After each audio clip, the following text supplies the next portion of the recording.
సామాజిక తెలంగాణే నా జీవిత లక్ష్యం అంట. బీసీలకు 50% రాజకీయ రిజర్వేషన్ల కోసం పోరాటం.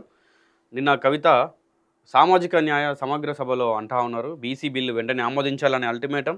పాస్ చేయకపోతే చెలో ఢిల్లీ ఉద్యమం హెచ్చరిక. జయశంకర్ కళల సామాజిక తెలంగాణ లక్ష్యం. 5 నెలల పాటు రాష్ట్ర వ్యాప్తంగా సభలు సమావేశాలంట. 11 కీలక సామాజిక న్యాయ తీర్మానాలు ఆమోదం. బీసీ, ఎస్సీ, ఎస్టీ, మైనార్టీల హక్కుల పరిరక్షణకు ప్రతిజ్ఞ అంట. సంకల్ప సభలో టీఆర్ఎస్ చీఫ్ కల్వకుంట్ల కవిత అంటా ఉన్నారు. సామాజిక న్యాయ తెలంగాణ కోసం నా జీవితాన్ని అంకితం చేస్తున్నా. అట్టడుగు వర్గాలకు పూర్తి రాజకీయ సాధికారత వచ్చే వరకు నా పోరాటం ఆగదని తెలంగాణ రక్షణ సేన చీఫ్ కల్వకుంట్ల కవిత స్పష్టం చేశారు.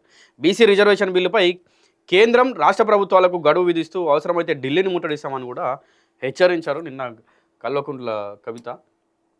సో పూర్తిగా కూడా ఒకటే చెప్తా ఉన్నారు. నిన్న మాట్లాడినటువంటి అంశాలు కూడా అంటే చాలా వరకు కూడా చాలామంది ఈ సభ గురించే మాట్లాడుకున్నటువంటి సందర్భం కూడా ఉంది. అంటే తిట్టకనే తిట్టిర్రు, కొట్టకనే కొట్టిర్రు అనేటువంటి కొన్ని ఉంటాయి.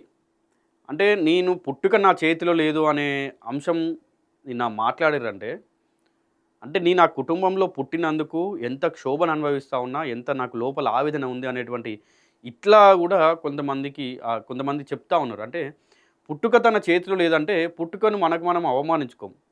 పుట్టుక ఎవరి చేతిలో ఉండొచ్చు, పుట్టుక మన చేతిలో ఉండదు నిజంగానే. కానీ మనం ఏం చేస్తాం, ఎట్లా ఉంటాం, ఎట్లా బ్రతుకుతాం, ఎవరి కోసం బ్రతుకుతాం అనేది మన చేతిలో ఉంటుంది అన్నట్టుగా కూడా నేను అదే విధంగా మాట్లాడడం జరిగింది. సో అంటే పుట్టుక తన చేతిలో లేదు అంటే ఆవిడ వెలుమ కుటుంబంలో పుట్టిర్రు. వెలుమ కుటుంబంలో పుట్టినందుకు నేను ఏం చేయలేను.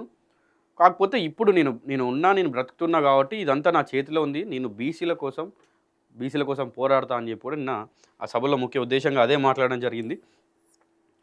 సో ఇంకో సామాజిక తెలంగాణ కోసం ఇక తన జీవితాన్ని అంకితం చేస్తానని కవిత అన్నారు. ఇప్పటి వరకు కనీసం సర్పంచ్ కూడా కాని కులాల్లో సాధికారత వచ్చే వరకు వారితో కలిసి పోరాటం చేస్తానని చెప్పారు. నిజంగా ఏదైనా సభల ఏ సభల కన్నా పోవండి, అగ్రకులాలకు సంబంధించిన రాజకీయ నాయకులు లేకపోతే ఒక మంచి పేరుగాంచిన రాజకీయ నాయకులు మాత్రమే ఆ సభల్లో మాట్లాడతారు.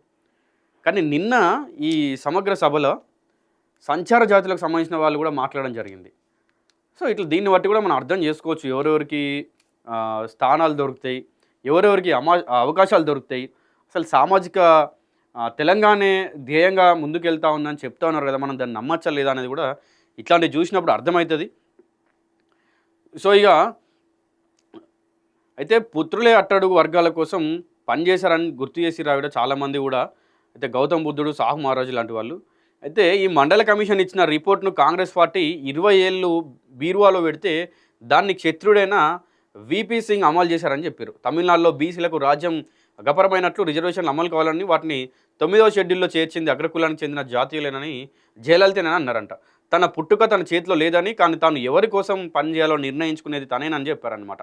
సామాజిక తెలంగాణ కోసం ఇక తాను సంకల్పం తీసుకున్నానని, అందుకోసం తన జీవితాన్ని అంకితం చేస్తానని చెప్పారు. సో నిన్న అదే చెప్పినా కదా, పుట్టుక అనేది తన చేతిలో లేదని చెప్పి అనుకున్నాను. అంటే సో వెలుమ కుటుంబంలో పుట్టడం, అగ్రకులానికి సంబంధించినటువంటి కులంలో పుట్టడం నా చేతిలో లేదు, కానీ నేను ఏం చేయాలన్నది, ఎవరి కోసం, ఎందుకోసం చేయాలనే నా చేతిలో ఉన్నా అని చెప్పి నిన్న మాట్లాడడం జరిగింది.